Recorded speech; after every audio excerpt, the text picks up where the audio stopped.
जबलपुर में सगाई के बाद सरकारी टीचर ने दहेज में 11 लाख रुपए और लग्जरी कार की डिमांड कर दी। मांग पूरी नहीं होने पर रिश्ता तोड़ दिया। यही नहीं, दुल्हन के पिता जब उसे मनाने पहुंचे तो कहा कि इतना तो बनता है, यह कहकर घर से निकाल दिया। बुधवार की रात दुल्हन परिजन के साथ थाने पहुंची और एफआईआर दर्ज कराई। गोहलपुर पुलिस ने दुल्हन की शिकायत के बाद सरकारी टीचर शैलेंद्र झारिया समेत उसके परिवार के 9 लोगों के खिलाफ केस दर्ज कर लिया है। सरकारी टीचर की 27 अप्रैल को एक बड़े होटल में सगाई हुई थी। 6 मई को शादी होने वाली थी। हमारी भतीजी रहती है त्रिमूर्ति नगर में। उनकी बिटिया की शादी सेट हुई थी सुहागी में, जिसकी 27 तारीख को गुलजार होटल में तिलक हुआ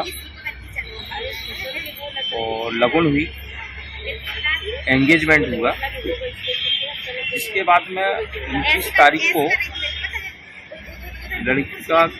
लड़का की जो माँ है उनका फोन आया हमारे दमान जी संतोष झारिया कि आपने जो लगन दिया है वो थोड़ा कम लग रही है। तो उन्होंने बोला कि कैसी कम लग रही है? बोले हमने आपको दिया तो है 2 लाख और सामान कपड़े सब कुछ तो दिया है। बोले नहीं थोड़ा कम है। तो बोले आप एक काम करिए, घर आइए, समझ लीजिए, आपको 11 लाख रुपए नगद देना पड़ेगा और एक 4 व्हीलर देना पड़ेगी, तो शादी होगी। नहीं तो आप अपनी लगन वापस ले जाए। ये सब लड़के के थे। लड़के का क्या नाम है? शैलेंद्र झारिया, और वो टीचर भी है शैलेंद्र गाडरवाड़ा स्कूल में, हाई स्कूल में, वर्ग 2। तो मैं जनता से ये सबको सूचित करना चाहता हूँ, झारिया समाज को विशेष तौर से, ये जो शैलेंद्र झारिया है, ऐसे जो लालची लोग हैं, इनको समाज से एक तो बर्ताव की जाए।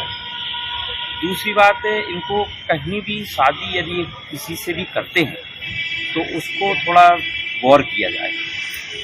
अच्छा, इसके बाद में हम जब शाम को गए कि भाई आपने कैसे बोला कि आप लगन वापस ले जाइए, तो ये बोलते हैं कि भाई ऐसा है, मैं टीचर हूँ, उस हिसाब से कम 11 लाख तो बनता है और एक 4 व्हीलर। यदि आप नहीं दे सकते तो आप इसी वक्त यहाँ से चले जाइए और मैं उसी डेट में 4 शादी कर सकता हूँ। ऐसे लड़के की सोच है और वो उनने बोला मुँह से। हम लोग के 5 लोग गए हुए थे, वो सब साथ में थे। इसके बाद में हमको भगा दिया उन्होंने, बोले आप लोग जाइए, हम शादी नहीं कर सकते आप लोगों के साथ में, क्योंकि आपकी इतनी हैसियत नहीं है। सर थाने आए आप तो क्या? आज फिर हम लोग गए यहाँ उनकी एफआईआर कराने, थाने आए हुए, गोहलपुर थाना। क्या लोगों को भी पुलिस ने बुलाया? हाँ, वो लोग भी आए हुए हैं। उनको पुलिस ने बुलाई है, तो वो अंदर बैठे हैं। शैलेंद्र झारिया, उनके पिताजी, उनकी मम्मी, उनके बहन, उनका छोटा भाई, उनके बहनोई बैठे हुए हैं। तो मैं, आपकी भतीजी क्या करती हैं? पढ़ाई करती हैं, कहीं जॉब करती हैं? जो भतीजी की बिटिया है वो पढ़ाई कर रही थी, फिर कहीं से रिश्ता आया तो हमारे दमान सर ने सोचा कि यार चलो टीचर है लड़का, तो नौकरी वाला है, तो चलो कर लेते हैं। तो आना जाना हुआ, शादी सेट हो गई। 6 मई की शादी थी।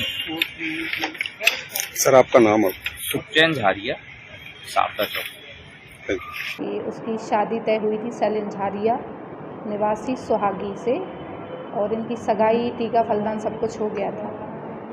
और उसके बाद इन लोगों ने सगाई के दूसरे दिन ही इसके पिता से फ़ोन पे बोला कि 11 लाख रुपए नगद और एक कार चाहिए। तो इसके घर वाले जब बात करने पहुँचे लड़के के यहाँ, तभी लड़के और उसके परिवार वालों ने, रिश्तेदार सभी मौजूद थे, उन्होंने बोला कि जब तक आप हमारी ये मांग पूरी नहीं करोगे हम शादी नहीं करेंगे, और शादी करने से इनकार कर दिया और इनके साथ अभद्र व्यवहार भी किया है। तो युवती की शिकायत पर थाना गोहलपुर में एफआईआर दर्ज की गई है। देखा जाए तो लड़का क्या काम करता है? लड़का जो है वर्ग 1 में टीचर है। लड़की क्या करती है? लड़की अभी पढ़ाई कर रही थी। घरों का। किन धाराओं के तहत मामला लाया? और 3-4 दहेज अधिनियम और 3-5 BNS के तहत FIR दर्ज की गई है। मैम, लड़के के ऊपर बात मामला लगाया या उसके परिवार में? लड़का, उसका परिवार और कुछ उसके जो रिश्तेदार हैं, उसके बहन बहनोई, चाचा चाची, उन पर भी FIR दर्ज की गई है। मैम, आपका नाम है? मध्य प्रदेश की हर पल की ताज़ा खबरों व हमसे जुड़े रहने के लिए हमारे YouTube चैनल को लाइक व शेयर और सब्सक्राइब करें ताकि हम आपको हर खबर आप तक पहुंचा सकें। जुड़े रहने के लिए धन्यवाद।